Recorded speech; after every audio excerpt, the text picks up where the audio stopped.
Kirtida, actually, I went live.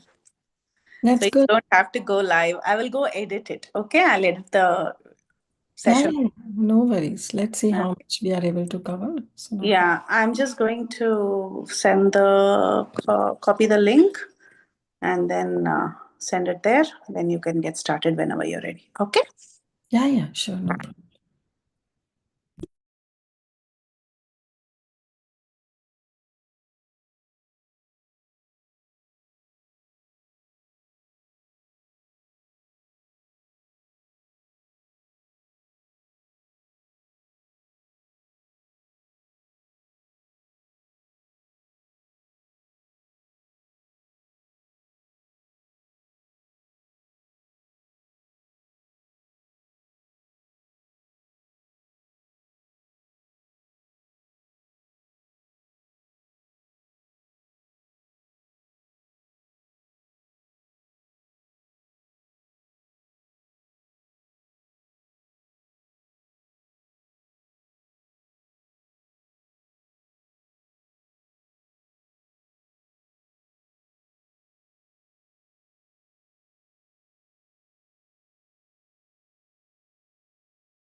Hare Krishna, dear devotees. Thank you all so much for joining.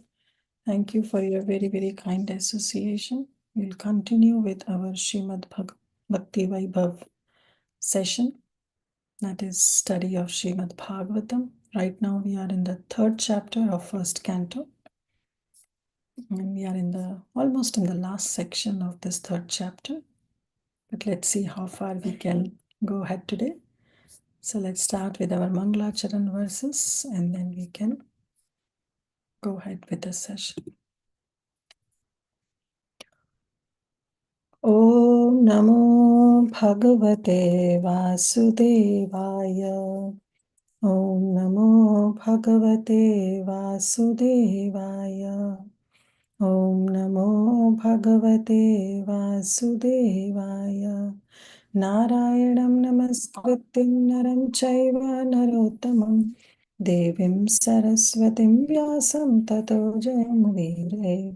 नष्टप्रायेषु भद्रेषु नित्यं भागवत सेवया भगवती उत्तमश्लोके भक्तिर्भवति नैष्टिकी कृष्णाय वासुदेवाय देवकी नन्दनाय च नन्दगोपकुमाराय गोविन्दाय नमो नमः नमः पङ्कजनाभाय नमः पङ्कजमालिने नमः पङ्कजनेत्राय नमस्ते पङ्कजाङ्घ्रिये सर्वशास्त्राब्धिपीयूषः सर्ववेदैकसत्फल सर्वसिद्धान्तरत्नाढ्य सर्वलोकैकदृक्प्रदा सर्वभागवत प्राण श्रीमद्भागवतो प्रभो कलिध्वान्तोदितादित्य श्रीकृष्णः परिवर्तिता परमानन्दपाठाय प्रेमवर्षक्षराय ते सर्वदा सर्वसेव्याय श्रीकृष्णाय नमस्ते मे मदेकबन्धो मत्सङ्गिन् मद्गुरु मद्महाधन मत्निस्तारक मद्भाग्य मद् नमस्तु ते असाधु साधुतादायिन्नदीनि चोचतारका आनमुञ्च कदाचिन्मां प्रेम्णा हृत्कण्ठयो स्फुरा ॐ अज्ञानतिमिरन्धस्य ज्ञानाञ्जनशलाकया चक्षुरुन्मिलितं येन तस्मै श्रीगुरुवे नमः श्रीचैतन्यमनोभीष्टं स्थापितं येन भूतले स्वयं रूप कदा मह्यं ददाति स्वपदान्तिकं नमो विष्णुपादाय कृष्णप्रेष्ठाय भूतले श्रीमते भक्तिवेदान्तस्वामिनिति नामिने नमस्ते सारस्वते देवे गौरवाणी प्रचारिणे निर्विशेषशून्यवादी पाश्चात्यदेशधारिणे जय श्री कृष्ण चैतन्य प्रभु नित्यानंद श्री अद्वैत गदाधर श्रीवास आदि गौर भक्तवृंद हरे कृष्ण कृष्ण कृष्ण हरे हरे हरे राम राम राम हरे हरे गुरुवे गौरचन्द्राय राधिकाय तदालय कृष्णाय कृष्ण भक्ताय तद्भक्ताय नमो नमः मुखं करोति वाचालं पङ्गुं लङ्घयते गिरिं यत्कृपातमहं वन्दे श्रीगुरुदीनतारिणं परमानन्दमाधवं श्रीकृष्णचैतन्य ईश्वर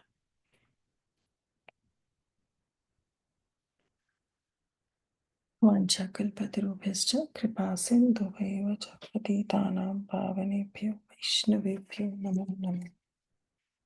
Thank you once again for all your wonderful association.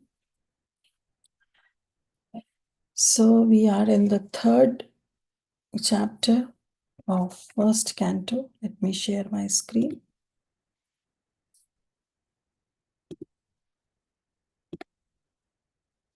And in this third chapter, we have already covered till verse number 35 last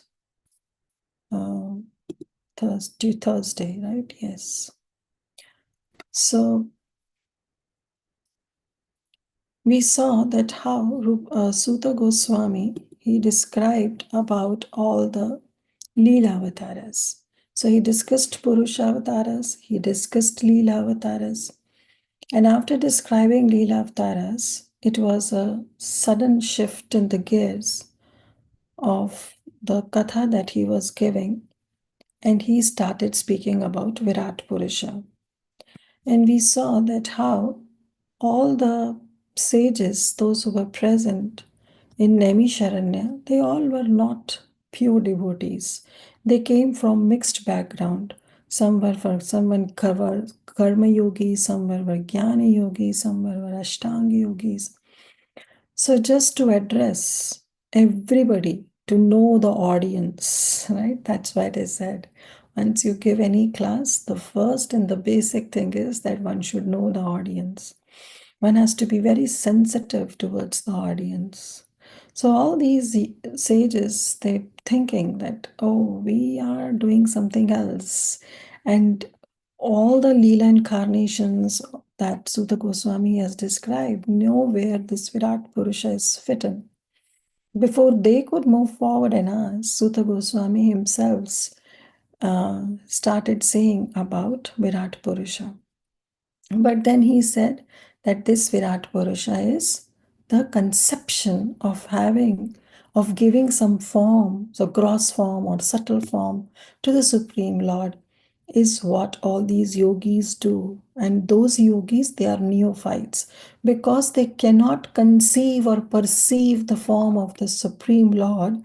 Therefore, they need something in this material world by which they can perceive the form of the Lord.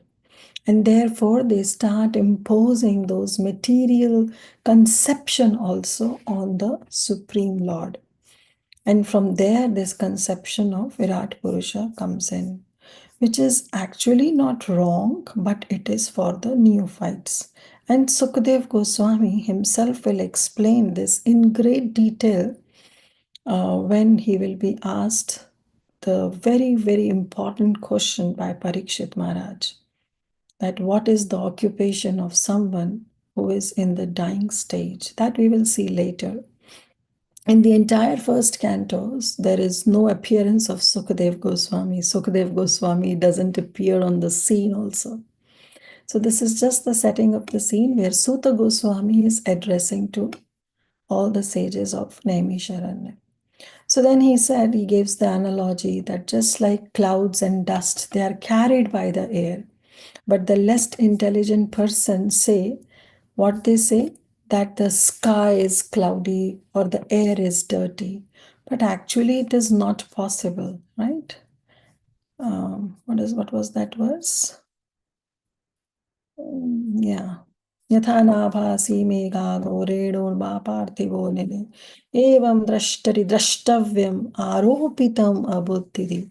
Because they are abuddhi, they are of less intelligence, they want some arop, they put some arop. And that is what this conception is done on the Supreme Lord. And not only the gross, they also give some subtle form, that just like the jiva is having the gross elements and the subtle elements. Similarly, they say that even the Supreme Lord has this gross conception and the subtle conception. This is all what they put on the Supreme Lord. Therefore, their conception is imaginary.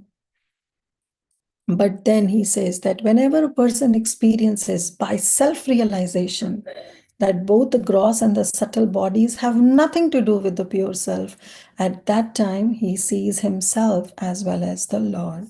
So that is what's described of becoming a Jivan Mukta or self-realized. But then he says about the energy of the Supreme Lord, that how the living entity becomes fully enriched with knowledge by the grace of the Lord. And this is the important point that we saw. Yadi esho parata devi maya vaisharadi matihi. So what we discussed here is, okay, we discussed that how Vaisharadi, what is the meaning of Vaisharadi we saw is that how the jiva becomes skillful. So he says that Vaisharad, actually it is used, the term is used for the Supreme Lord who is very skillful. But then he says that when this Devi Maya Yada Esho Parata Devi Maya Vaisharadamati. So when this Maya, she removes the curtain of ignorance from that Jiva, then the Jiva is bestowed with Vaisharadamati. So Vaisharadamati, two things we saw in the previous class. That one meaning is that the person start thinking of the Supreme Lord. So Maya Devi, when Maya Devi, she withdraws her influence, then what happened? The Jiva start thinking of the Supreme Lord. Then the Jiva thinks that what I am, who am I, and what I've been doing in this world. I'm not doing anything that is establishing my constitutional position or my sambandha with the Supreme Lord. So as soon as the Maya Devi, she uplifts her curtain of ignorance, the Jiva start thinking of the Supreme Lord. He gets Vaisharadamati. He becomes skillful. He gets all the knowledge by which he can remember the Supreme Lord. And another meaning we saw that when Maya Devi, she withdraws her influence. Esho Parata. Uparata means when she subsides or she uproots or she uplifts the curtain of ignorance. Then Devi Maya, Vaisharadamati. That means then the Supreme Lord, who is Vaisharad, who is very skillful, then what he does, then the Lord start favoring the devotee. And the Lord bestows his mercy on the Jiva so that the Jiva can understand the Supreme Lord in full. Sampanna evati vidur, and that person becomes enriched with all the knowledge, and then he becomes glorious. He gets established in his own glory. And then we saw that therefore, last verse we saw is therefore, learned men, they describe the activities and the births of the Supreme Lord. Because by describing the Supreme Lord's activities is what is devotional service. And with that devotional service, what happens? When the Jiva surrenders and discuss the topics related to the Supreme Lord, that Supreme Lord who is unborn, who is inactive, that Supreme Lord, when the Jiva start discussing about that Lord, then the Lord favors the devotee and the Lord bestow his mercy on that Jiva, and then the Maya Devi also helps in uplifting the curtain of ignorance. The same Maya that Bhagavad Gita describes, Krishna says, Daivi Esha Gunamai Mama Maya Durattaya Mameva hi prapadyante Maya metam tarantite. That this Maya is actually my Maya, who is employed in keeping the Jiva in this, entangled in this material world. But when the Jiva surrenders, the same Maya is going to help the Jiva to go near to the Supreme Lord. So we saw that how energy is one, but it depends that how the Lord uses that energy. When that energy is used to keep the Jiva in ignorance, because why? It's not that the Lord is having enmity towards that Jiva, but it's just that the Jiva is so much into all these desires of becoming Ishvara. So the Lord says, okay, you may practice this also, experience being an Ishvara. And then the Lord employ his own energy in the form of external energy, in the form of Bahiranga Shakti, to go and put this Jiva into illusion, into ignorance, and let that Jiva become Ishvara. But once the Jiva becomes Ishvara and understands that there is nothing in his or her hand, then the Jiva finally surrenders unto the Supreme Lord and repents and regrets on his own desires, which he has independent desires to enjoy independently from the Supreme Lord. But then when Jiva becomes frustrated, he surrenders. And when he surrenders, at that time, that same energy of the Supreme Lord who was keeping the Jiva entangled is now making all the efforts for the Jiva to go and experience the bliss of devotional service unto the Supreme Lord. So therefore he says, thus the learned men, they describe these activities of the Supreme Lord. So now we will go on from verse number 36. where it is being described that how, 1 minute. So in verse number 36, he's describing that how the Lord has so many good qualities. So we will see now Sutta Goswami will describe the qualities of the Supreme Lord.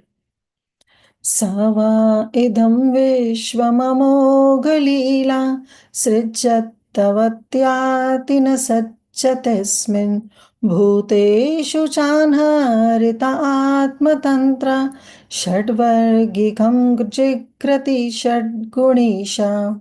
So you can note this verse. It is not memorizing verse, I'm pretty sure, because in third chapter there are only 2 verses to memorize, but it is very important shloka. And there are 6 qualities of the Supreme Lord that have been described by Srila Sutta Goswami.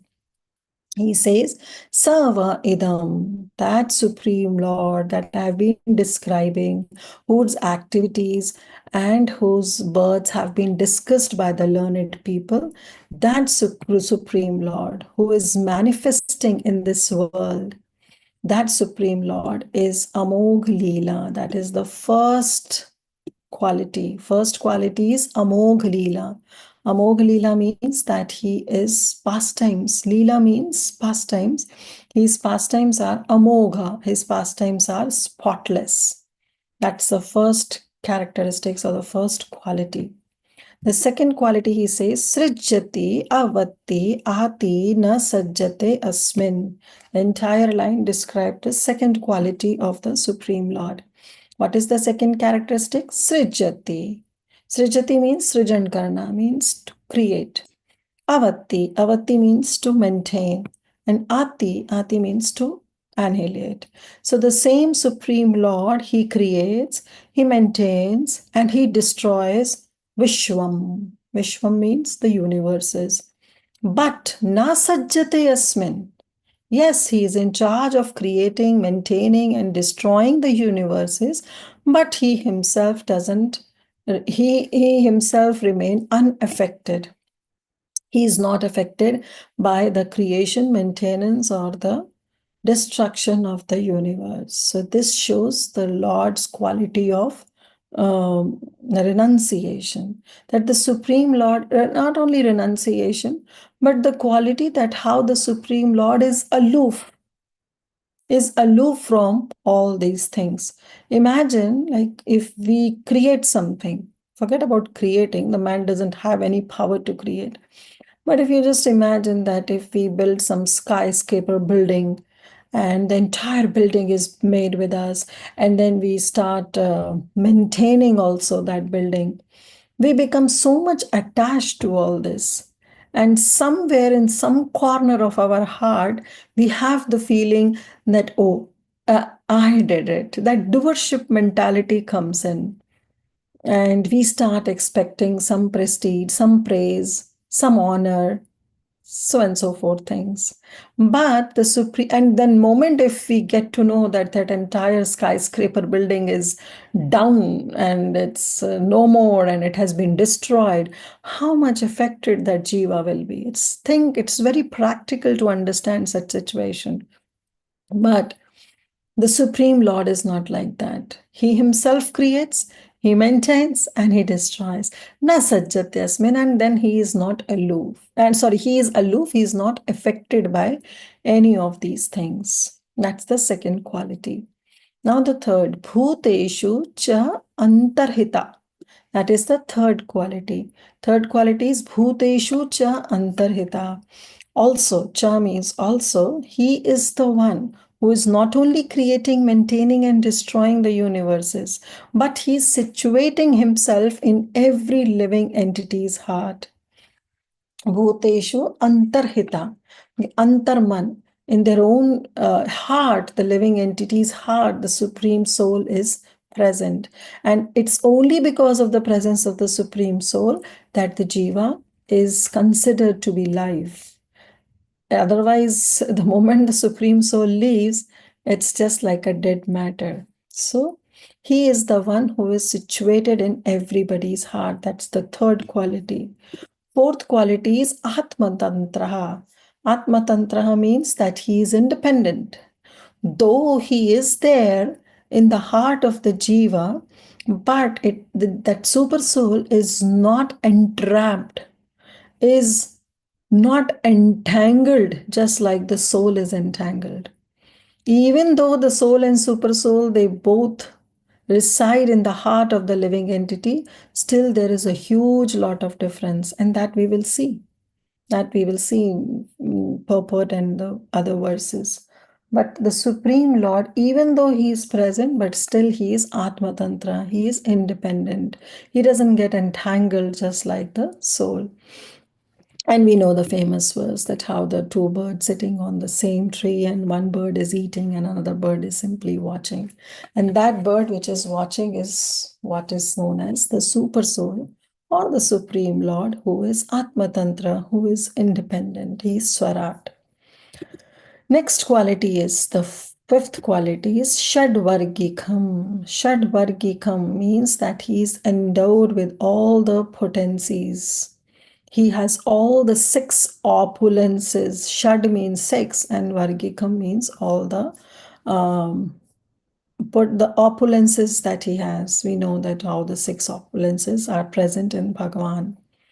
And then the last is Shad Gun Ishaha. Shad again means six, and Guna means the quality, the senses, and Isha means the master. How the Supreme Lord is Sat Guna Isha, he is the master of the six senses. So, this is how the six qualities have been described. And in the last, it's been mentioned Jigrati. This means Jigrati, as Prabhupada says, superficially attached like smelling the fragrance. So, just like if somebody brings one flower to us, so we are able to smell the flower even without touching the flower to our nose. So, especially in the temple, when during the arati, when they offer flower, then that flower is circulated among the devotees so that they can smell the prasad. Because now the flower is the prasadi flower, means it has been offered to the Supreme Lord. So we get to smell that flower, we get to have that fragrance of that flower. So nobody touches that flower with the nose, but keeping it far away, we are able to smell.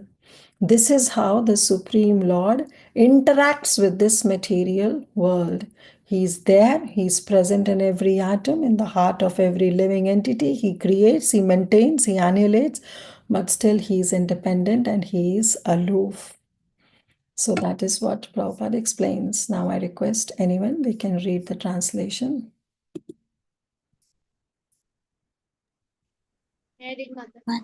Go ahead, Sadhamni Mataji. The Lord, whose activities are always spotless, is the master of the six senses and is fully omnipotent with six opulences. He creates the manifested universes, maintains them, and annihilates them without being in the least affected. He is within every living being and is always independent. Thank you, Mataji. You got all the six? Whose activities are always spotless. Amog Leela. He is the master of the six senses, Shadguna Isha. He is fully omnipotent with the six opulences, Shadvargikam. He creates the manifested universes, maintains them, and annihilates them without being in the least effective. That is Srijjati Avatyati Nasajjati Asmin. And he is he is within every living being. That means Bhuteshu Chantarhita. And he is always independent. He is Atma Tantra. So this is how the six qualities of the Supreme Lord is being described. Prabhupada says in the purport, Prabhupada Ki Jai, the prime difference between the Lord and the living entities is that the Lord is the creator and the living entities are created. So Prabhupada is explaining the difference between Ishvara and Jiva, that how we are also Ishvara, but we are so minute. We are so minute and we have this tendency of becoming Ishvara. But that tendency is coming from the Supreme Ishvara. So he is the creator and we are created. He is called Amog Leela, which indicates that there is nothing lamentable in his creation. His pastimes are spotless. You cannot blame Lord for anything. Anything that happens is because of our own karmic reactions. We cannot say that this Lord has created, this is how the Lord has functioned, so there is some fault. No, there is nothing lamentable in his creation. His creation is first class and perfect. Those who create disturbance in his creation, they themselves become disturbed. He is transcendental to all material afflictions because he is full of six opulences. What are the six opulences? Wealth, fame, beauty, power, strength, knowledge, and renunciation. And also, he is the master of the senses. The Supreme Lord is the master of all the senses. With this, what is the name that is given to the Supreme Lord? Anyone? Rishikesha. Bhagwan. Rishikesha. Bhagavan is who is endowed with all the six opulences. That is why he is known as Bhagavan. But he is the master of the senses. He is known as Rishikesha. He creates different manifested universes in order to reclaim the living entities who are within this suffering threefold miseries. We all know why the Supreme Lord appeared, to reclaim these fallen souls. And then in due course annihilates them without being least affected by such actions. The Supreme Lord is not affected. He is aloof. Then Prabhupada, see Jigrati, that word he mentions here. Remember, we saw this word Shadvargikam Jigrati, that Prabhupada says here. He is connected with this material creation very superficially, as one smells the odor without being connected with the odorous article. So how superficially we try, we bring the flower towards our nose, but we don't even touch it. We don't touch it, but still we are able to smell it. Non-godly elements, therefore, can never approach him despite all endeavors. So who can approach? Only the Supreme Lord, who can approach and understand all his qualities. So now in text 37, let's see what he says. Because he's saying, right? Nobody, non-godly elements, therefore, cannot approach him. So this is on what Sutta Goswami is going to elaborate.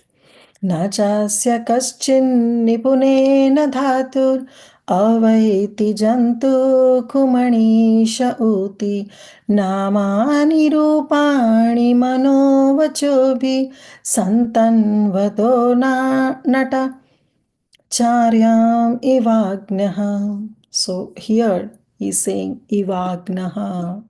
Ivagnaha means foolish. Those who are agnaha, those who are in agyanta, those who are in ignorance.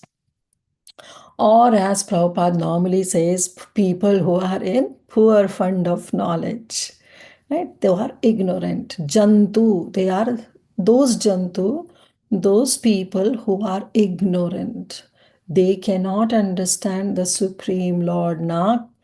Just na chasya kaschin, of him. Asya means the previous verse connecting that Supreme Lord which have been discussed, whose qualities have been discussed, those qualities will not be known to those people who are ignorant.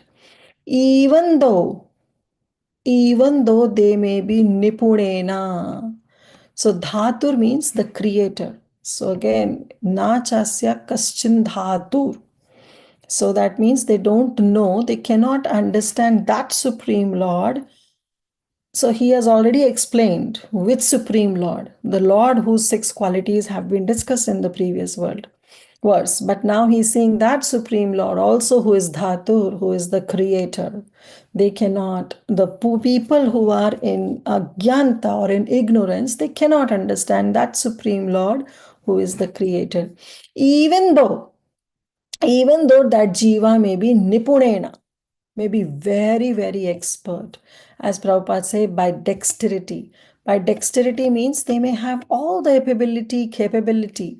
They may have all the experience, but still they cannot understand the Supreme Lord. Avaiti. Avaiti means they can know. No, Avaiti means no, but here na means no. So they cannot know. They cannot know the Supreme Lord. Why? Jantu, those living entities, why they cannot know? First, of course, they are in Agyanta, but second is Kumanisha. Kumanisha means with a poor fund of knowledge. That is what Prabhupada says. Because those Jantu are Kumanisha or they are in Agyanta, they cannot understand the Supreme Lord, who is the Creator. Even though they may be Nipun, even though they may have all the experience, all the abilities, all the capabilities, but still they cannot understand that Supreme Lord, because the Supreme Lord is not understood by any abilities or capabilities. The Supreme Lord can be understood only by devotional service. So, what they cannot understand about the Supreme Lord? Utihi means they cannot understand his pastimes. They cannot understand his name, his holy names, which are very, very powerful.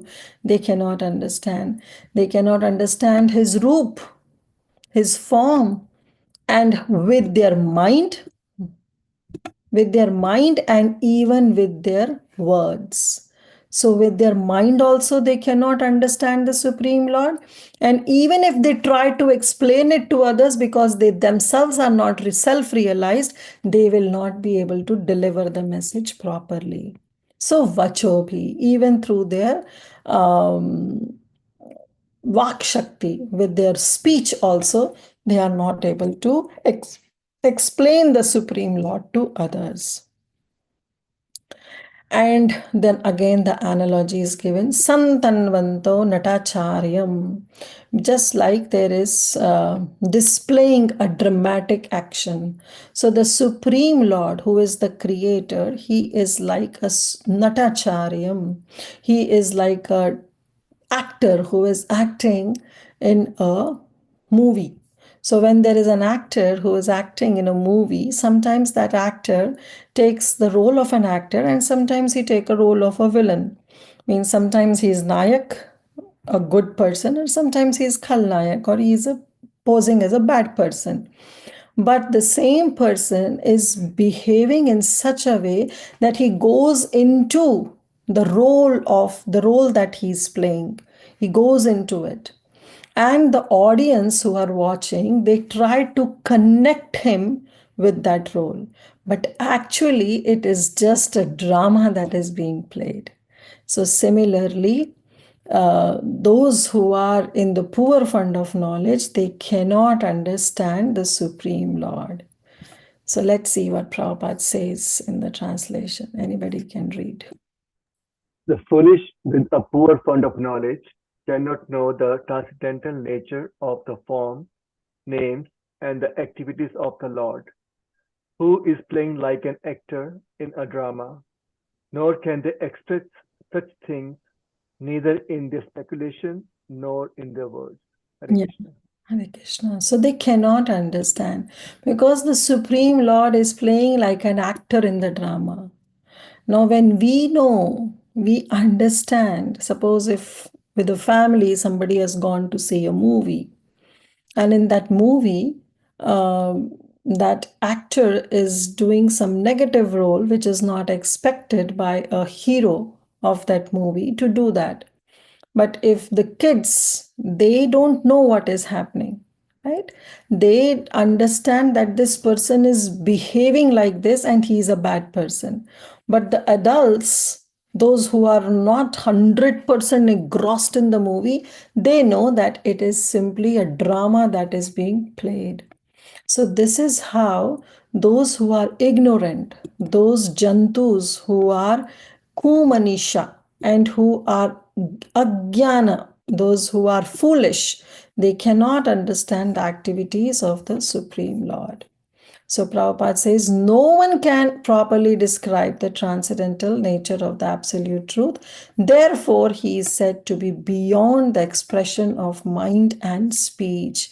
And that's the name that is being given to the Supreme Lord, that how he is adhokshaja. He cannot be perceived. He cannot be perceived by the uh, living entities with their mind and with their speech. Yet there are some men with a poor fund of knowledge who desire to understand the absolute truth by imperfect mental speculation and faulty description of his activities. They say that, wow, this is a superhuman activity that Krishna did by lifting Govardhan. He's not God, but he displaying some superhuman activities. So this is they're putting their own mental speculation onto the activities of the Lord and faulty description. To the layman, his activities, appearance, disappearance, his names, his form, his paraphernalia, his personality, and all things in relation to him are mysterious. So then Prabhupada says there are two classes of materialistic. One is fruitive workers, that is karmis, and then there are empiric philosophers, that is jnanis. The fruitive workers, the jnanis, they have the karmis, they have practically no information of the Supreme Lord because they are into so much of karma kanda that they do certain activities, but in result they expect some benefit out of it. So these are, they have no information of the absolute truth because their aim is not to know about the absolute truth. Whereas those jnanis, why they start having some inclination is because they have been frustrated. So once when somebody is frustrated in performing karma kanda, they turn their faces towards the Supreme Lord and become jnanis. And then also they just try to speculate about the Supreme Lord. They don't surrender unto a bona fide spiritual master by which they can understand the right knowledge, but somehow they start speculating. But they know that this world is not a worth place of staying, and then they start inquiring because they are frustrated doing all these karma kanda activities. So they try to know him by mental speculation. So karmis and jnanis. But Prabhupada says that all of these men, the absolute truth is a mystery. He is not able to understood by any of them, whether they are karmis or they are jnanis, as the jugglery of the magician is a mystery to children. So how this person, this magician, he performs jugglery in front of children. Because these children are ignorant, they are not able to understand and they think, wow. But the parents know that how this magic has been performed. So they are not affected by it.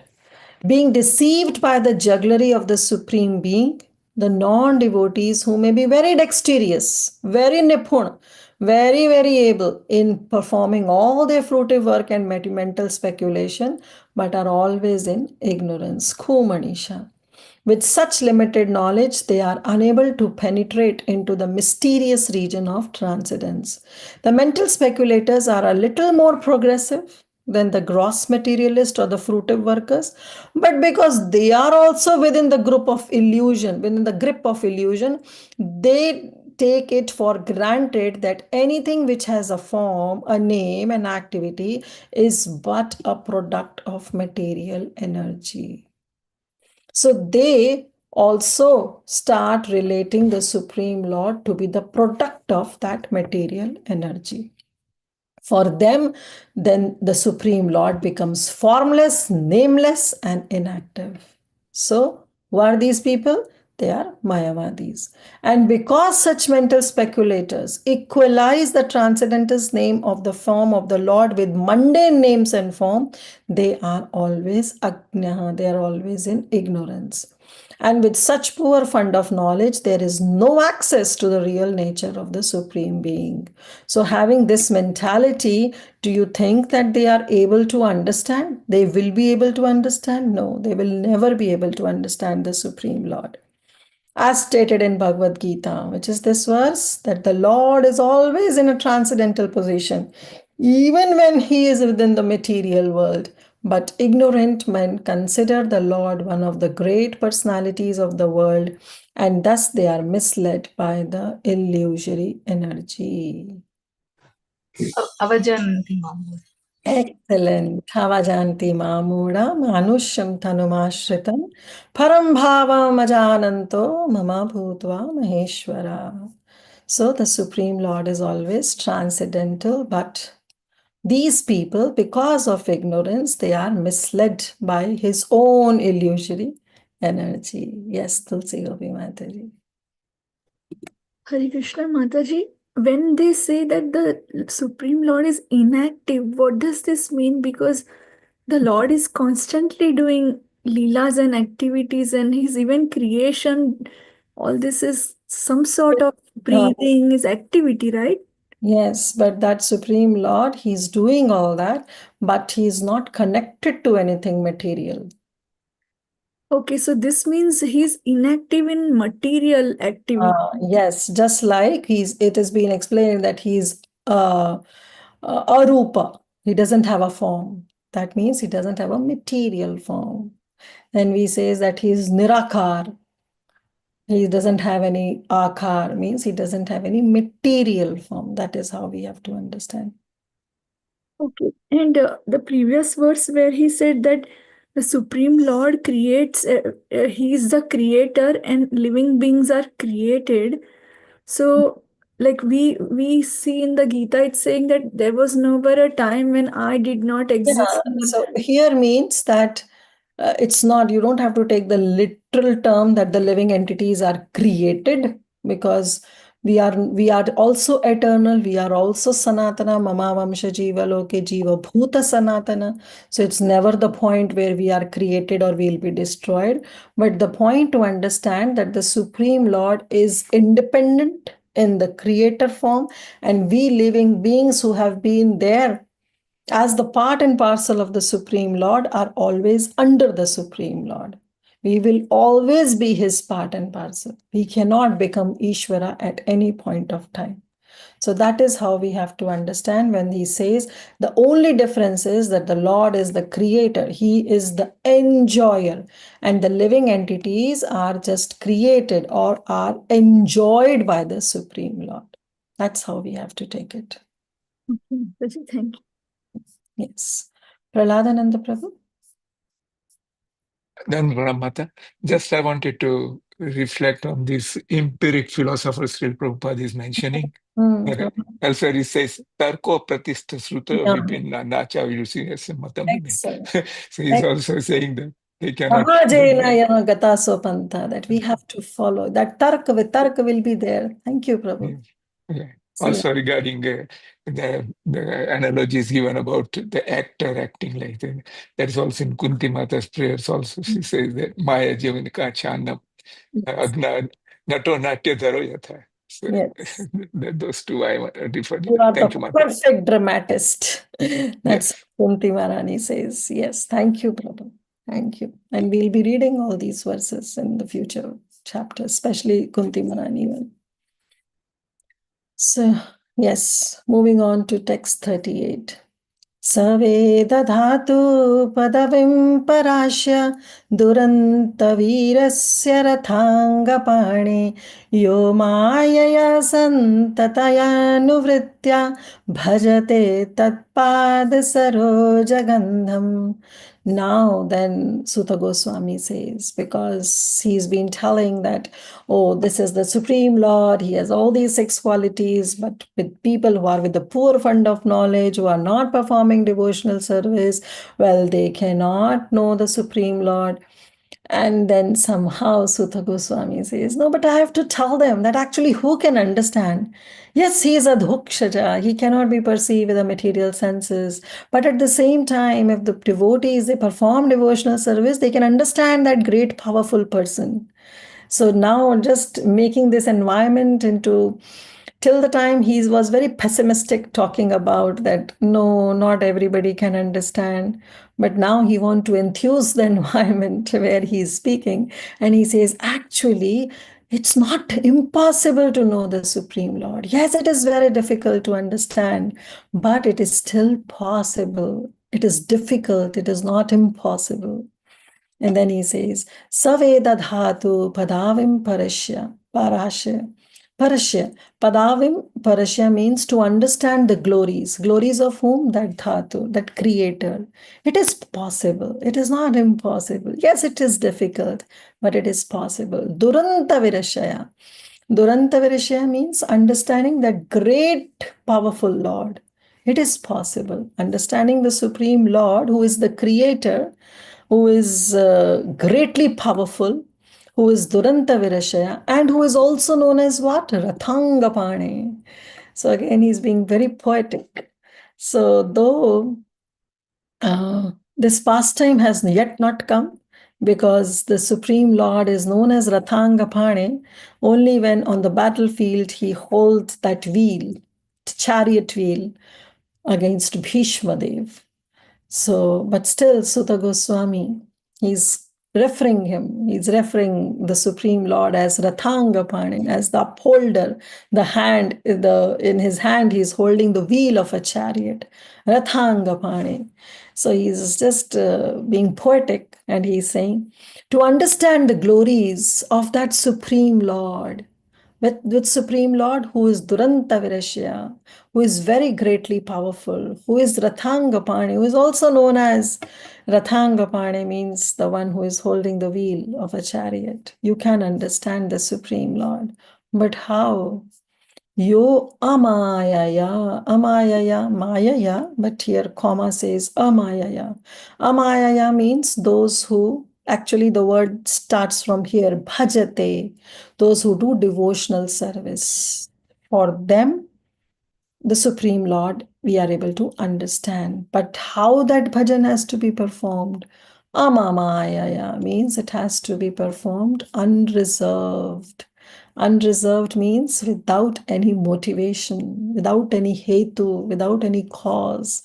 There should not be any reservation attached. Lord, you will do this, then only I will worship you, or I'll do some bhajan of you. And that give and take is not there. It's only give, give, give. Okay. So without any reservation, without any condition, without any motivation, when we do bhajan, then how? Satanta, always. Santata. Santata means always, without any gap. Uninterrupted service, uninterrupted bhajan that someone does. And yes, it has to be unmotivated, it has to be uninterrupted, but also at the same time that bhajan has to be anuvritya. Anuvritya means it has to be anukulyena, it has to be done favorably, not pratikul, not an unfavorable one, but in a favorable way. Bhajate, those who do bhajan. Bhajan of what? Tad, that Supreme Lord's Pad Saroja Gandham, that Supreme Lord whose feet are compared to the lotus, through which beautiful fragrance comes. So Tad Pad Saroja Gandham, whose lotus feet are like compared to a lotus flower. So to them, the Supreme Lord will be able to reveal himself to those devotees. Yes, somebody can read the translation. Only those who render unreserved, uninterrupted, favorable service unto the lotus feet of Lord Krishna, who carries the wheel of the chariot in his hand, can know the creator of the universe in his full glory, power, and transcendence. Thank you, Prabhuji. So, three conditions are there. First is amamaya, santataya, and anuvritya. These three conditions should be there when one performs bhajan with these three conditions unto the lotus feet of the Supreme Lord. Then he can know the creator of that universe in his full glory. So Prabhupada says, only the pure devotees can know the transcendental name, fame, and activities of the Supreme Lord due to being completely freed from the reactions of fruitive work and mental speculation. Anya Bhilashita Shunyam Jnana Karma Anavritam. Anukulena Shilanam Bhaktir Uttama. Anushilanam Bhaktir Uttama. So what is Uttama Bhakti?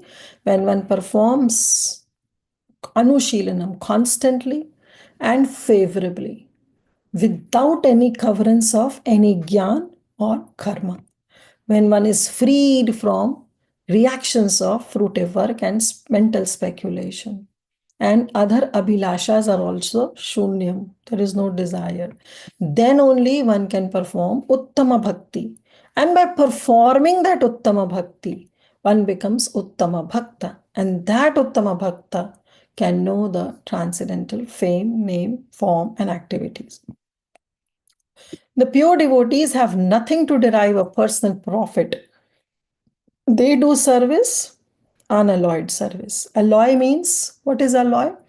When there is a mixture of metals, that is known as alloy.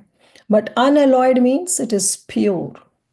It is not mixed with any kind of karma and jnana. They render incessant service, satantaya, to the Lord spontaneously without any reservation. Amamaya. Everyone within the creation of the Lord is rendering service. So Prabhupada here is saying, see, better to perform unalloyed service. Because he is saying, everyone within this creation of the Lord is rendering service to the Lord. Either they are doing it directly or they are doing it indirectly. In Bhagavad Gita also says, Krishna says that those who worship demigods, what they are doing, avidhi purvakam. Actually, they are worshipping me only. But their vidhi or their process is not good or is not pure. It's indirect. Right? So he's saying that everyone is rendering service to the Lord, whether it's directly or indirectly. No one is an exception to this law of the Lord. Now Prabhupada explaining how. Those who are rendering service directly, being forced by the illusory agent of the Lord, those who are rendering service indirectly, right? We are serving the Supreme Lord, directly or indirectly. Those who are rendering service indirectly, they are being forced by the illusory agent of the Lord, Maya Devi. And they are rendering service unto him unfavorably. Means that they do not want to do it, but they are forced by Maya Devi. So that is known as indirect service to the Supreme Lord. But those who are rendering service unto him directly, under the direction of his beloved agent, they are rendering service unto him favorably. That is through the guidance or instruction of a bona fide spiritual master. Such favorable servitors are the devotees of the Lord. Who are the favorable servitors? They are the devotees. And by the grace of the Lord, they can enter into the mysterious region of transcendence by the mercy of the Lord. But the mental speculators, they remain in darkness all the time. And then Prabhupada says in Bhagavad Gita, the Lord himself guides the pure devotees towards the path of self-realization due to their constant engagement in the loving service of the Lord in spontaneous affection. That is the secret of entering into the kingdom of God. So those who have done Bhagavad Gita, they know what is the secret of entering the kingdom of God. In 18th chapter we did. What is this verse? Tesam satatyuktanam bhajatam pritipuram. Is that the one, Mata? Yeah, that is okay, where the Lord gives his own intelligence.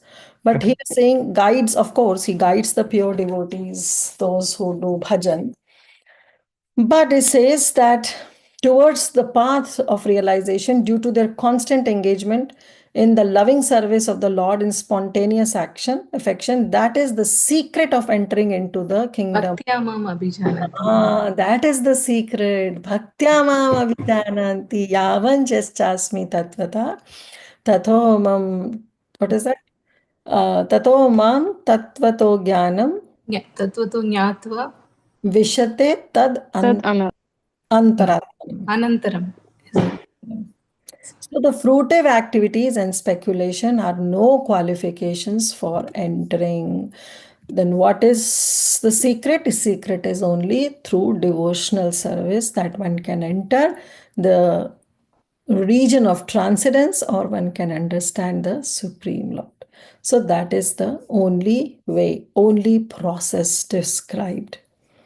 Now, after hearing again, though he tried to enthuse the people, those who were there in Naimisharanya, that don't worry, don't think that nobody can understand the Supreme Lord. He can be able to, one can be able to understand that Supreme Lord through the process of devotional service. So do this devotional service, which is uninterrupted, which is unmotivated, and which is performed constantly for the pleasure of the Supreme Lord. Then it is very easy, because the Supreme Lord himself, he is Vaisharadmati, right? So he will himself make all the arrangements and employ his own material energy, by which that curtain of ignorance will be uplifted and the jiva will be situated in its constitutional position and be able to understand that Supreme Lord. So the process is possible.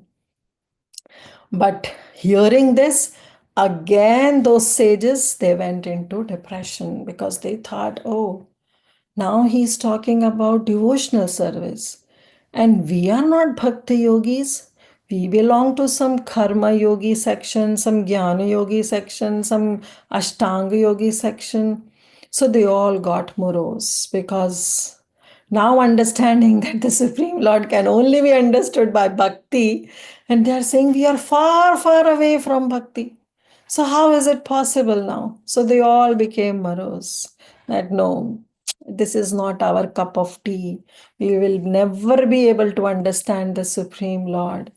But then, after hearing this, after sensing this, not hearing, because it was not a verbal thing, it was that how Sutta Goswami sensed that moroseness in the heart of those audience, those sages who were present.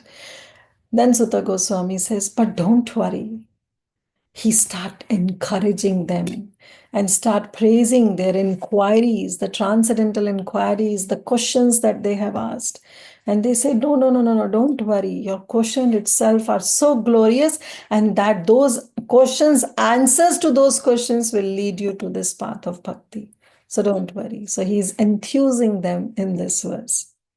अतेह धन्या भगवन्त इत्थं यद्वासुदेवेऽखिललोकनाथे कुर्वन्ति सर्वात्मकमात्मभावं न यत्र भूया परिवर्त उग्रा.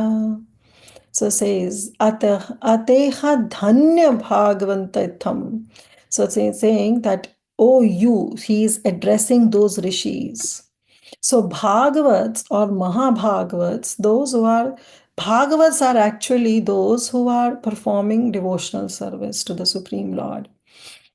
And Mahabhagavats are those who have already perfected their life in performing devotional service. So they are Mahabhagavats. But those who are still in the process, but they are in the right process of Bhakti Yoga, they are known as Bhagavat. Now here Sutta Goswami is calling all the sages also as Bhagavanta.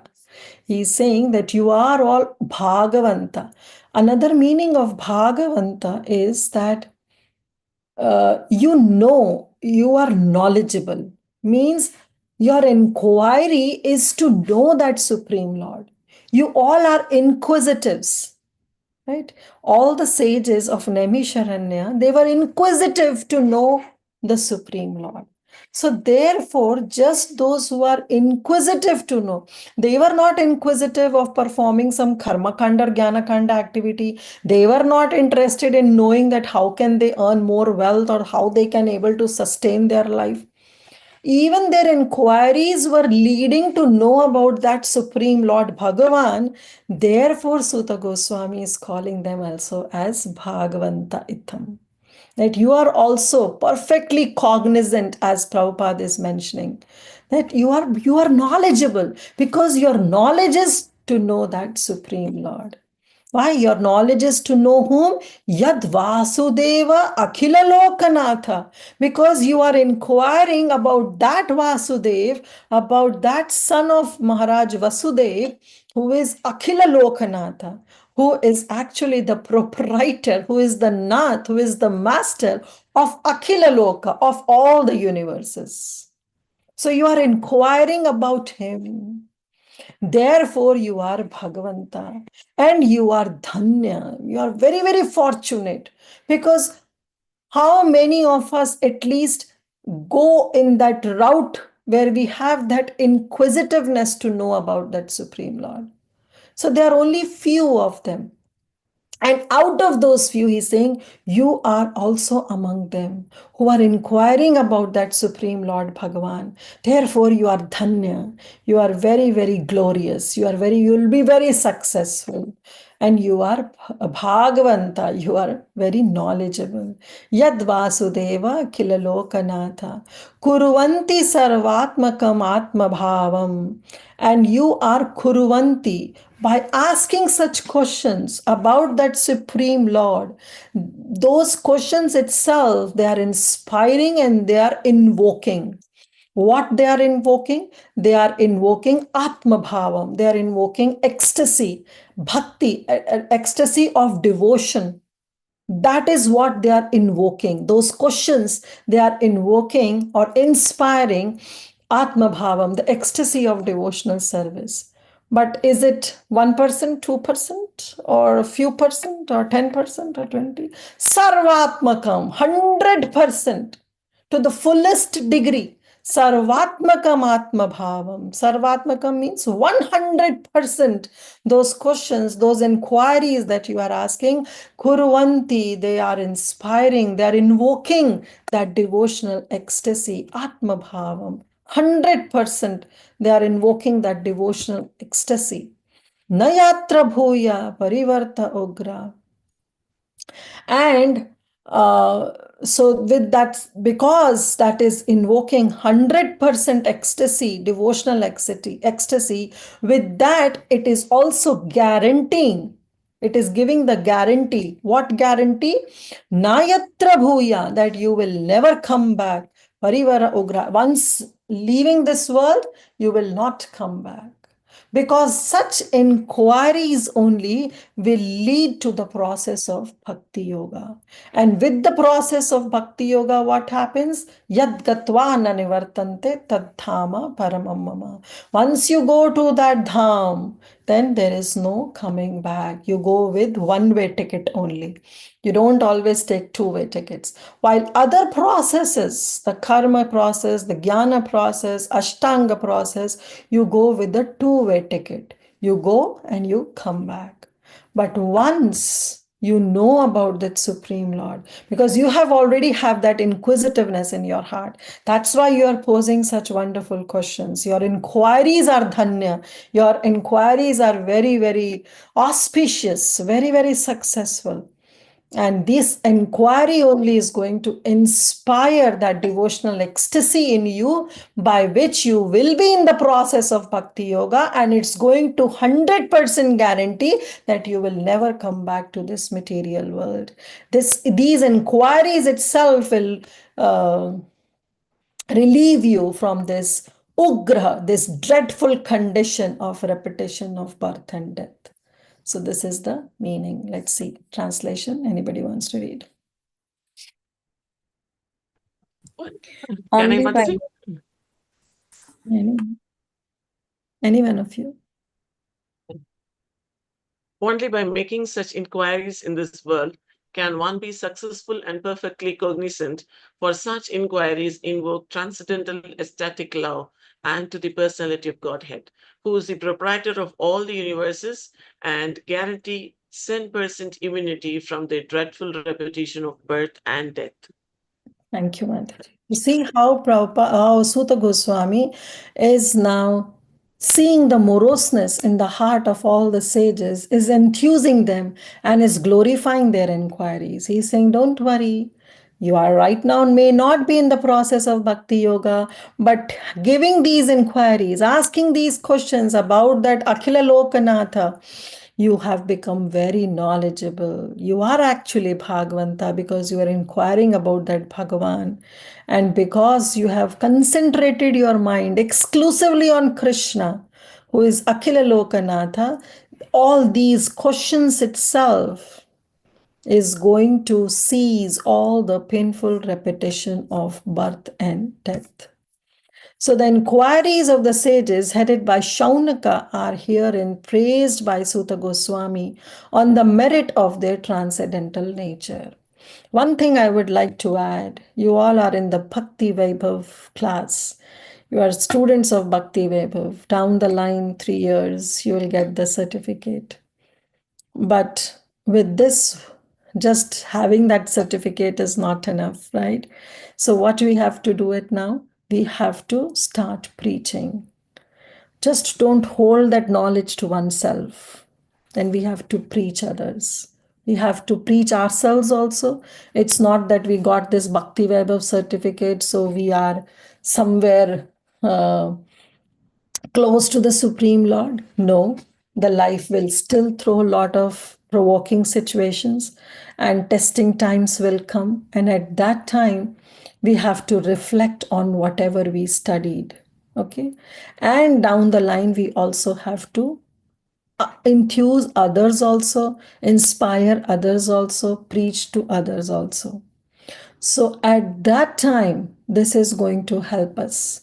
This attitude of Suta Goswami, who is seeing that moroseness in the heart of all the sages of Naimisharanya, is not ignoring them, is not saying that you all are useless. You are not practicing Bhakti Yoga, your life is waste. No. So this is what we have to develop, this sensitive attitude towards others. We have to be very, very sensitive on to whom we are preaching, to understand their condition, their mental state, and accordingly deal with them. Every individual is different. So this is this is the learning that we are getting from Suta Goswami, that how he was very sensitive. There was no need for them to ask further questions. He was just sensing them. And he was throwing all these beautiful verses and he is enthusing them and inspiring them. So this is the right attitude that we all have to learn, that we have to be very sensitive when somebody asks their questions. You will definitely come across many people will share their own personal problems or something which is very, very personal to them. At that time, we have to be very, very sensitive. We have to preach them as per the philosophy, but times may come where we cannot present the philosophy as it is. At that time, how to deal such a situation is what Suta Goswami is explaining us. That be sensitive. Praise everybody. So he is also praising their beautiful inquiries. So as already concluded, this was just on a side note. As already included, only the devotees of the Lord can know him to a considerable extent, and no one else can know him. So the devotees are perfectly cognizant of all spiritual knowledge. The personality of Godhead is the last word in the absolute truth. Brahmeti, Paramatmeti, Bhagavaneti Shabdete. We have already covered this. So impersonal Brahman, localized Paramatma, and knowing the knowledge of the form, the supreme personality of Godhead, Bhagavan. So one who knows the personality of Godhead can automatically know all about him, whether it's Paramatma feature or Brahman feature. Everything it becomes available to a Bhakta Yogi. Not only that, his multipotencies, his Antaranga Shakti, his Bahiranga Shakti, and his various expansions, whether it's Swamsa or Vibhinamsa or other avatars, everything is known to a Bhakta Yogi. So the devotees are congratulated as being all successful. So what he's saying? He's saying you are dhanya. You are very, very successful. You are dhanya because your inquiries are very auspicious. Dhanya also means auspiciousness. And a 100% devotee of the Lord is immune to the dreadful material miseries of repeated birth and death. Now, after describing, enthusing, then he's saying, Idam Bhagavatam Nama Puranam Brahma Sammitam Uttama Shloka Charitam Chakara Bhagavan Rishi Nishreshaya Lokasya Dhanyam Swastiyanam Mahat. So then he's saying this narration that now I'm going to start and going to tell you, because they have asked all these 6 questions. And don't think in one line we know the answers of all these 6 questions, but all these 6 questions will be elaborated in the entire Srimad Bhagavatam. So therefore he's saying this idam Bhagavatam nama, this book Srimad Bhagavatam. Which book? That book which is Puranam. It is one of the Puran. And it is talking about the Bhagavan, the Supreme Lord, as well his devotees. Not only just the Supreme Lord, but his pure devotees. And it is Brahma Samitam. Brahma Samitam because it is describing this Bhagavat Puran itself is Brahma Samitam. Means it is incarnation of the Supreme Lord. That Supreme Lord, when he comes in the form of a book, is what is known as Bhagavatam, Srimad Bhagavatam. The Supreme Lord, when he comes in a form of a stone, he is known as Giriraj. The Supreme Lord, when he comes in the form of fish, he is known as Matsya. When he comes in the form of boar, he is known as Varaha. So same, the Supreme Lord, when he comes in the form of a book, it's known as Srimad Bhagavatam. So he's saying, Idam Bhagavatam Nama. And that Bhagavatam, who is an incarnation, who is Brahma Samitam, who is an incarnation of that Supreme Lord, I will be explaining to you. And it is about the Supreme Lord and his pure devotees. Uttama Shloka Charitam, because that book, that Bhagavatam, what I will be discussing now, will be Uttama Shloka Charitam. It will be talking about the Charita or the pastime of the Supreme Lord or the activities of Uttama Shloka. So we all know that how the Supreme Lord is also known as Uttama Shloka. Chakara Bhagavan Rishi. And who compiled it? It is been compiled by Rishi, by Vedavyas. And Vedavyas is also a Bhagavan. So Suta Goswami is referring Bhagavan to Vedavyas also. So we know that in the previous classes also we saw that how even Narad Muni was addressed as Bhagavan Narada. So why it is? Because having the potencies of that Supreme Lord. So sometimes even the devotees are addressed as Bhagavan. Nishreshya. And why did he compile this Srimad Bhagavatam? First of all, who compiled it? Bhagavan Rishi. Bhagavan Rishi means why. One way also we have to understand why Vedvyas is also known as Bhagavan, because especially in this kalpa, the Supreme Lord himself come. So Vedvyas, Krishna Dwapayana Vedvyas, his full name. Krishna, because he is the incarnation of that Supreme Lord. So present day Vyasadev is actually the Shaktavesh avatar, Avesh avatar of that Supreme Lord. So that is also the reason by which he is known as Bhagavan Rishi. Rishi, why? Because in the form of a sage he came, and he came as Vedvyas. So his name is Krishna Dwapayana, because he was born in that Dvipa. Ayana means to take shelter. So he took shelter of a Dvipa, in which the Parashar Muni gave this boy to Satyavati. He was born to Satyavati. So Krishna Dwapayana Veda Vyasa. Veda Vyasa. Vyasa means to divide. The diameter in English is known as the diameter of a circle. In English, it is known as diameter, but in Hindi, it is known as Vyasa. So he divides the Vedas into 4 equal halves, right?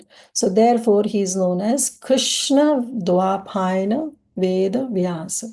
And that Rishi is known as Bhagavan Rishi. But why did he compile this Bhagavatam? Nishreshayasya lokasya. Nishreyasya means for the ultimate. Shreya. Shreya means for the ultimate good. Of whom? For lokasya, for the people in general. So that these people, they become dhanyam. Again, they become very, very auspicious. This Srimad Bhagavatam brings auspiciousness. It is dhanyam. It brings auspiciousness, or it brings successfulness to the people. And swasthiyanam, it brings all blissful. Swasthiyanam also you can say brings auspiciousness. And a mahat, it is all perfect. So all these 3 characteristics, dhanyam, swasthiyanyam, and mahat, is in reference to Srimad Bhagavatam. That compilation of Srimad Bhagavatam, which is done for the ultimate good for the people in general, is dhanyam, is auspicious, is swasthiyanam, it gives all benedictions, and mahat, and it is all perfect. Somebody can read the translation. This Srimad Bhagavatam is the literary incarnation of God, and it's compiled by Srila Vyasadeva, the incarnation of God. It's meant for the ultimate good of all people, and it's all successful, all blissful, and all perfect. Thank you, Mataji. So it is dhanyam. Now, Srila Vishwanath Chakravarti Thakur actually mentions the word dhanyam because Prabhupada says it is fully successful, and swasthiyanam means it is all blissful, or it brings auspiciousness. But dhanyam means it brings all fortune, good fortune. But Srila Vishwanath Chakravarti Thakur actually explains that dhanyam can also means that it gives the results of all the purusharthas, not just dharma, artha, kama, and moksha, but this Srimad Bhagavatam also gives us the pancham purushartha, that is prema. Okay? So that is why it is all fully successful, because that's pancham purushartha is what we are looking for. Prabhupada says in the purport, Lord Sri Chaitanya Mahaprabhu declared that Srimad Bhagavatam is the spotless sound representation of all Vedic knowledge and history. Okay, he just quotes one line, but I want all of you to remember this verse. And those who know this verse can raise their hand and say that verse, where Chaitanya Mahaprabhu declares that this Srimad Bhagavatam is Amala. Aradhyo Bhagavan Vrajeshatanayastadhama Vrindavanam Ramya Kachidupasana Vrajavadhu Vargenaya Kalpita Srimad Bhagavatam Pramanam Amalam Prema Pumarto Mahan Shri Chaitanya Mahaprabhur Matamidam Tatradarana Pura. Beautiful. Thank you, Tulsi Gopi Mataji. So therefore, see, he is also saying, this Srimad Bhagavatam is Amala Puranam, Prema Pumartho Mahan. Why? Because this Srimad Bhagavatam is giving the Pancham Purushartha, that is Prema. It's not only talking about Dharma, Artha, Kama, Moksha. That is anyway rejected in the very second verse of Srimad Bhagavatam. But this Srimad Bhagavatam is giving that Pancham Purushartha, Prema Pumartho Mahan, Shri Chaitanya Mahaprabhu, Matamidam Tatradhana Para. This Mahaprabhu himself is saying this is as per his Mataha. Now, says that it is actually written by Srinath Chakravarti, who is a disciple of Sri Advaita Acharya. Actually, he is the original composer of this verse. And he is saying that this verse that he has composed is actually coming from Sri Chaitanya Mahaprabhu. Because Sri Chaitanya Mahaprabhu is saying that whom we have to worship, Aradhya Bhagavan. That Bhagavan who is Rajesha Tanaya, who is Isha of Raja, is Nand Maharaj. He is his Tanaya, he is son. And if you want to worship Dham, then the only Dham is Tad Dhama Vrindavanam. Ramya Kachidupasana Vrajavadhu Varga Viryana Kalpita means you have to follow in the footsteps of those gopis. So anyway, coming back to the purport. There are selected histories of great devotees who are in direct contact with the Supreme Personality of Godhead. Okay, and Srimad Bhagavatam is the literary incarnation of Lord Krishna, and therefore he is non-different from him. Srimad Bhagavatam not only talks about the Lord but also talk about his great devotees who are in direct contact with the Supreme Lord. Srimad Bhagavatam should be worshipped as respectfully as we worship the Supreme Lord. Therefore, when we give Srimad Bhagavatam to devotees, we say that it is just like inviting the Supreme Lord at their home. Thereby, we can derive the ultimate blessings of the Lord through its careful and patient study. As God is all light, all bliss, and all perfection, so also is Srimad Bhagavatam, because they are non-different. And we can have all the transcendental light of the Supreme Brahman Shri Krishna from the recitation of Srimad Bhagavatam, provided it is received through the medium of transparent spiritual master.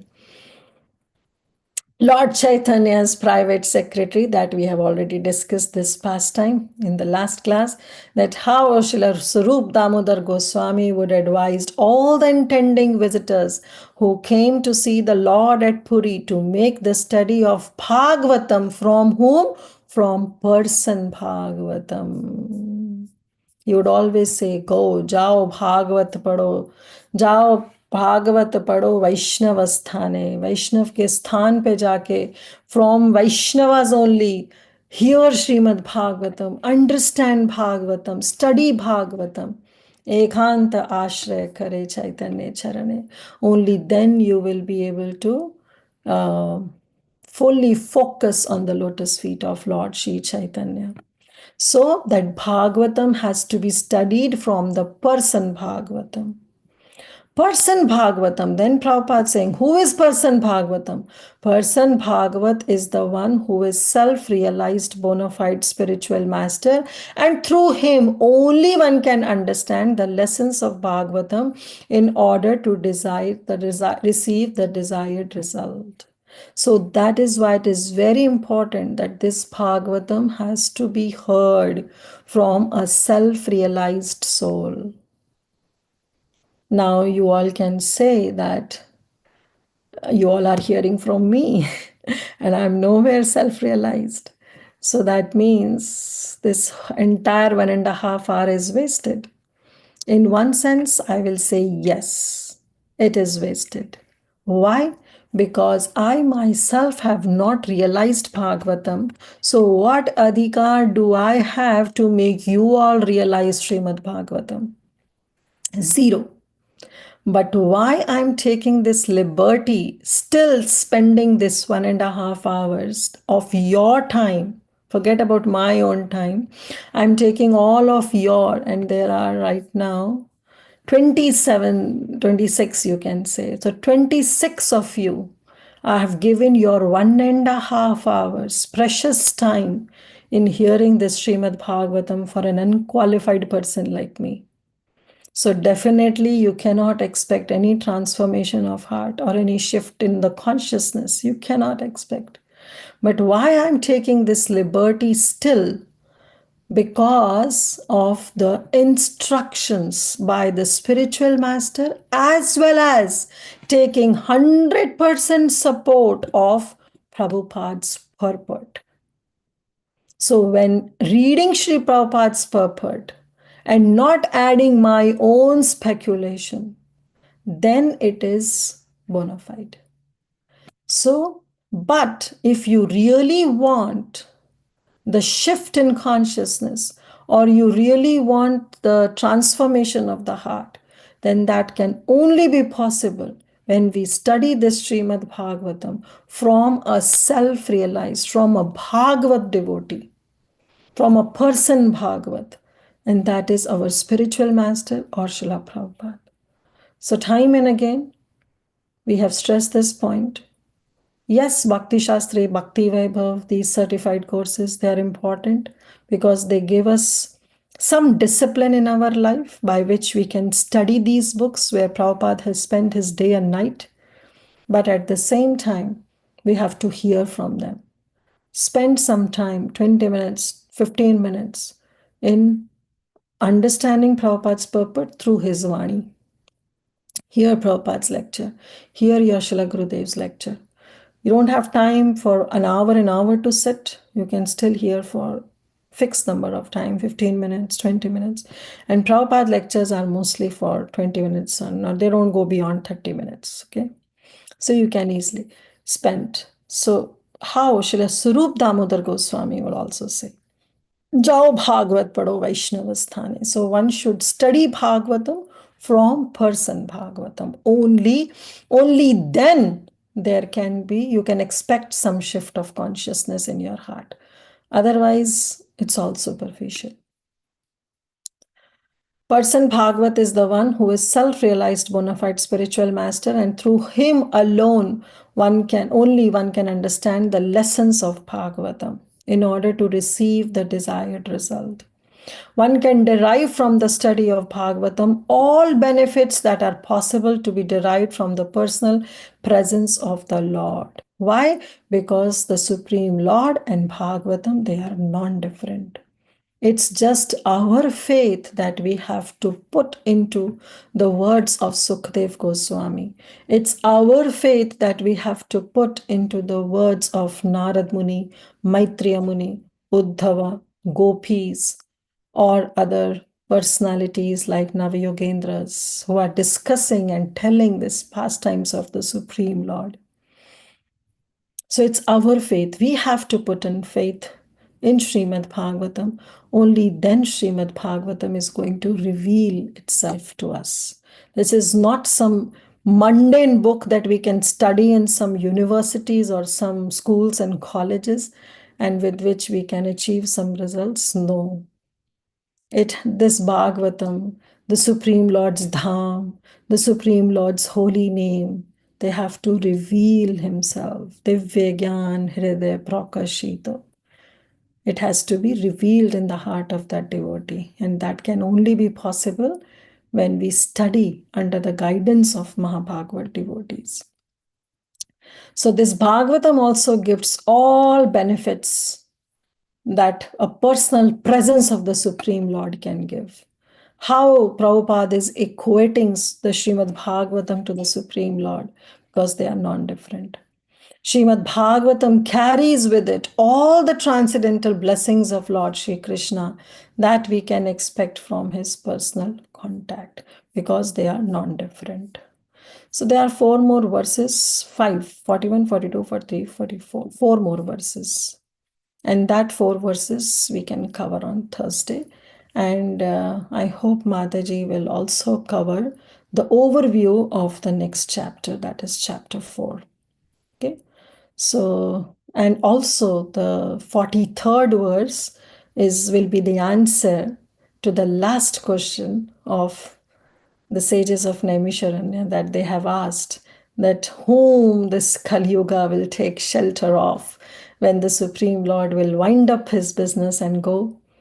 And 43rd verse, Sutta Goswami will say that this Idam Srimad Bhagavatam, this Bhagavatam, who is non-different from Krishna, is the one whom these Kali Yuga people can take shelter of. Okay, so we'll stop here. Thank you so much. Let's see if we have any quick questions or comments or any realizations you all want to share.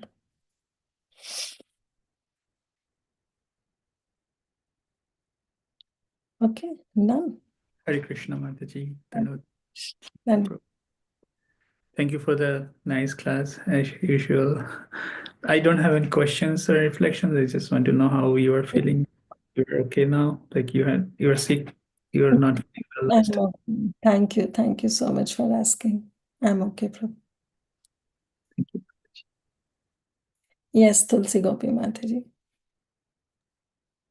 Mataji, I was reflecting on that heavy line that Prabhupada mentioned in one of the verses we read, was that those who create disturbances in the world, they are always disturbed. So it's like a statement to remind myself that whenever I feel very disturbed, I have to accept that I was only creating disturbances. So I should just amend my ways. We are the one who create disturbances and then blame. So yeah, we are the creator of our own miseries. Yeah, thank you, Mataji. It's a wonderful point to reflect upon. Okay, anything else? If not, then we'll end up here. Thank you once again. And a reminder, Preeti Vilasni Mataji has already sent. Time has come. By April end, try to finish all your memorizing verses, upload them on dashboard. You need help, please join that support group. There are many devotees here who are from Bhakti Shastri. They can guide you how you can upload those shlokas. Take help of them.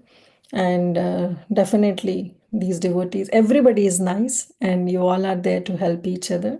So they'll help you all if you have any problem, and try to do it.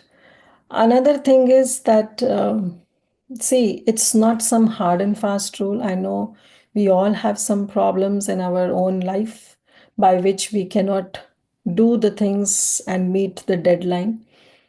But still, I will say that somehow or other, try to make it up, because once you lack and you remain behind all the like all your co friends who are there, then you will always be left behind. So this is the practical, I'll share with my own experience. So therefore, please, in this part, actually, I am experienced, so I'll also help you and also tell you, try to be on pace with each and every one of you. Like, try to be on pace and don't just lag things, and that, oh, don't just procrastinate things that, okay, I'll do later or this or that. Yeah, some problems are there. You can always approach myself or Preeti Vilasni Mataji. We understand we can increase deadline for you, but still try to complete it. And that's going to benefit all of you also. So by April end, try to upload shlokas. If some of you are not able to, please approach us. We can give you some grace time. Okay, so yeah, anything else? No questions? Then we can end. Okay, so sorry. Okay. So no chat messages. Thank you all so much. Srila Prabhupada ki jai. Grantraj Srimad Bhagavatam ki jai. Vancha kalpatarubhishcha kripa sindhu bhaivacha. Patitanam bhavanebhyo Vaishnavebhyo. अनंत कोटि वैष्णव वृंद की जय। श्रील प्रभुपाद की Jai Bhagavatam ki jai. Grace ki Siddha Sundari Mataji ki jai. Thank you so much, Mataji. Hare Krishna. Hare Krishna. Thank you, Mataji. Hare Krishna. Hare Krishna Mataji. Thank you. Thank you. Okay, I'm ending the call.